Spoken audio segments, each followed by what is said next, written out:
Disclaimer: this video is for educational and historical purposes only. SBSCH Diamond Dan. In and around 1995, the Cutlass dog had one big time up north. The thing is, we were short of a gene pool to outcross our old Carver dogs to, and I for one knew that we had to infuse fresh blood, related to the same family tree. On that night, most everything running was down from the Yellow John stuff, either tight, or infused with the Bully Sun Rattler stuff via Larry Bell. Things took a turn, and Bouncer went the yellow way, and I for one was in favor of the Bolio stuff to utilize with the old family. About the same time, we met a novice old guy, and his son who had some old pit bulls from Joe Silly's yard. Joe got his first dog from me via Fancy Boy. Piet and myself, and his son became very good friends, and ended up working and partying together. Chicken Piet was an old pugilistic fighter, and was a very quick learner, and developed a keen eye for a dog and its pedigree. I discussed the situation regarding the Spike Stompanato stuff, and the need for fresh genes. I wanted Bolio badly, and he concurred. We jointly decided very tight Bolio blood was what we wanted. The only dogman who had it was Licorice Kid. He had Patrick's big brother, and Bolio Beauty. I believe Mike Crowell had these dogs initially, and they ended up on LK's yard after a fire at Mike's place involving an asbestos heater keeping mom and pups warm during a Transvaal winter. I was visiting at Charlie's with some southern dogmen en route to True Blood, when I sniped the puppy he had in the house. He called the pup Shaq, and I attempted to buy him on the spot after LK divulged his pedigree. Charlie would not budge. Shaq was off bro, and girly, looked like a mini A Hall's GRCH handicap. Back in town, I spoke with George Green, who was tight with Charlie and the church things. George had a very well-bred bitch called Nikki off bro and Miss Shorty, a Mexican dog from Arnaldo Cardenas and Enrique Morfin. George did somersaults trying to wangle every deal for myself and Piet to take dogs off the breeding he and Charlie wanted to make to Charlie's gunner dog. I told him Shaq to Nikki or nothing. Thanks to Charlie and George, they gave us the gap. They made the breeding. Only 3 pups, and I sent the cash and a sky crate to George and asked him to put the black male and black female in it. I picked them up at the airport and took them home. Later, Piet came around, and we discussed housing. This may sound odd, but neither of us bothered much with 4-legged females. They were there to raise pups, so we would keep 1 or 2 half-decent ones, well-bred, to keep the old line going. Contesting females was way down the list of priorities. In fact, the females I had were my babies. I just loved them, and looked after them. I only ever contested 1 female in my time, and Charlie was a witness. This was the bullshit female, Southerner's snooty ex-Cape Fear's Kissu. My corner man in that contest was also a lady. I digress. So we put Danny up at Piet's joint, which brings me to SBS Diamond Dan. Why SBS? You see, Piet's son, Shulk, was passionate about his Duke dog, and he wanted the whole world in one breath. He wanted Danny too. Duke died comparatively young of natural causes. Well, let the Lottie claim him, said Piet. So he was now officially Shulk's dog.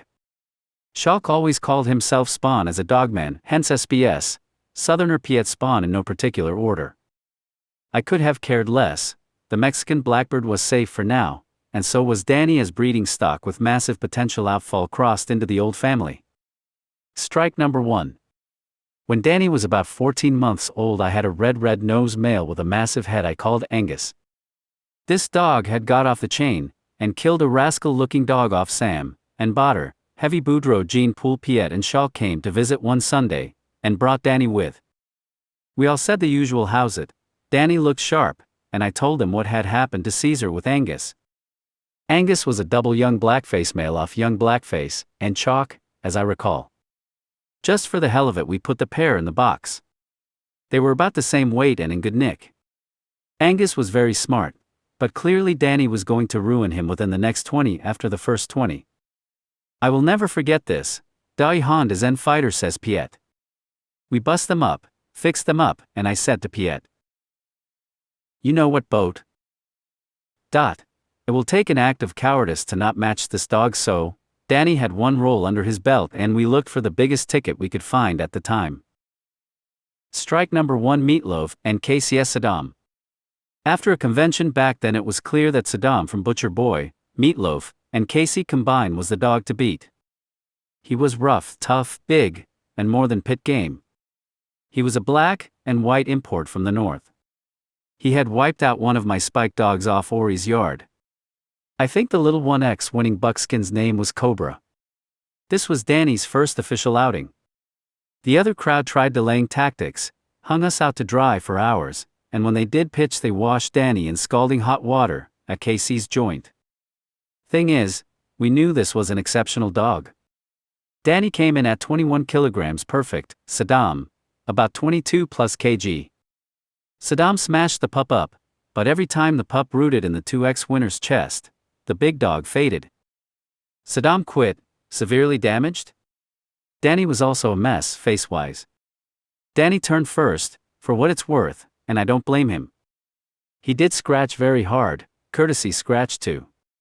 For sure it was his hardest match, and one of my hardest nights in the box. Strike number 2. David Carroll's Alliance, red on the head. I don't really want to discuss this one. I have my reasons. All I can say is that it was clean, fair, well organized, and a contest. Do any of you know what it is actually like to be stuck between a rock and a hard place as corner man?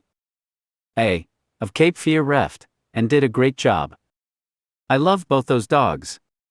The two of them met and they were pretty close to the same weight, 21 kilograms.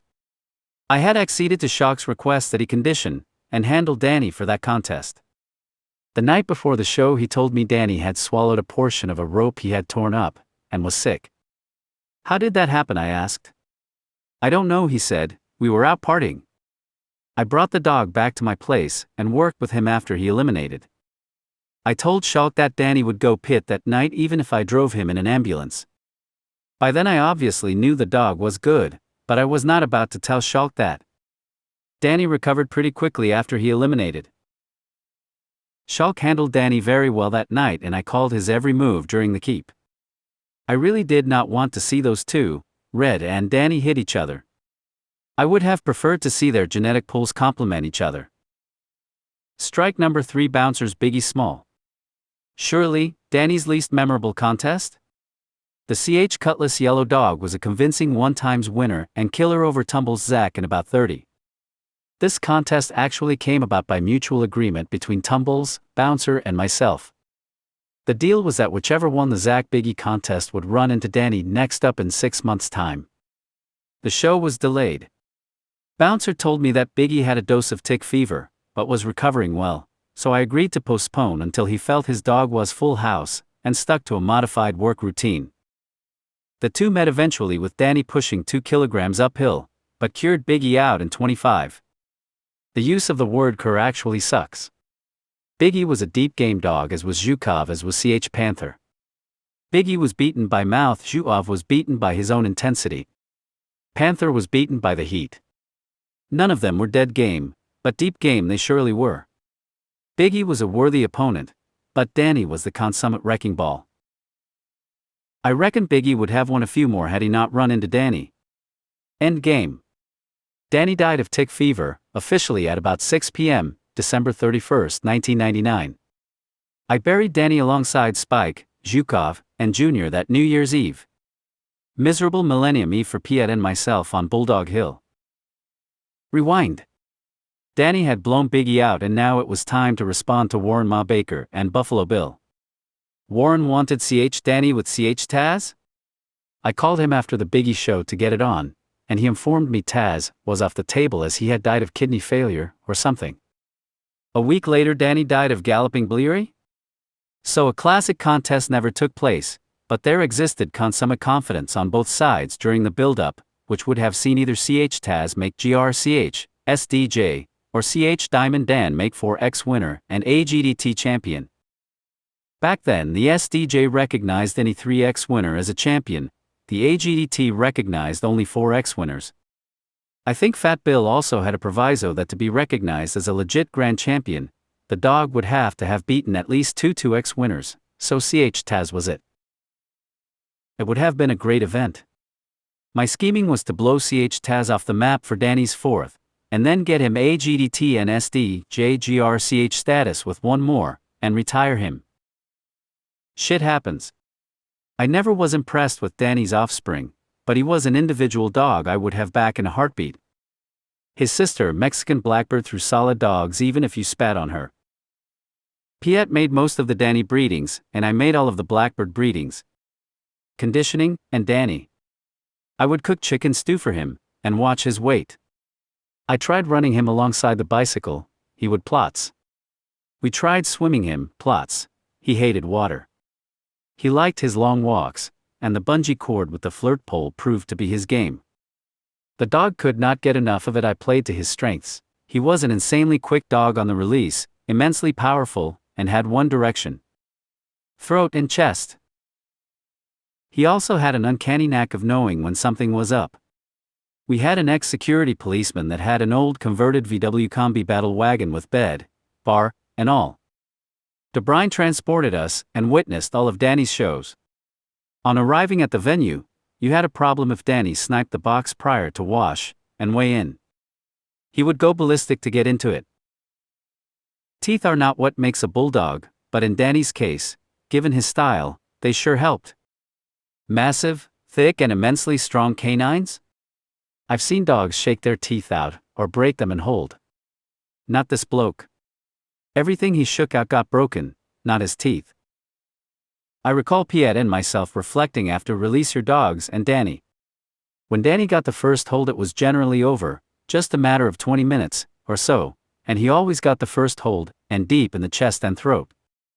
The only question was who would quit or die first, the opponent, owner, or the handler. So yeah, some go past 30, and the dog pays the price, not the owner or handler. The reason I always showed Danny, a true 19.5 to 20 kilograms at extreme sometimes disadvantage, is because I would have robbed him of his knockout capability. The dog was better off matched in a higher category at max power and drug-free, with a reserve for recovery post-event. It worked.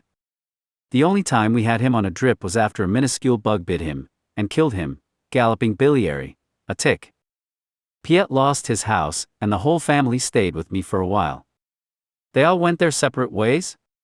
The dogs and his employees Anthony and Elsie stayed with me from early 1999 to 2001. The dog was named Diamond by Piet, and Danny by me. He was quick to respond to both names. Piet played with the shiny stones, diamonds, and the dog reminded me of Danny, a nightclub bouncer I knew.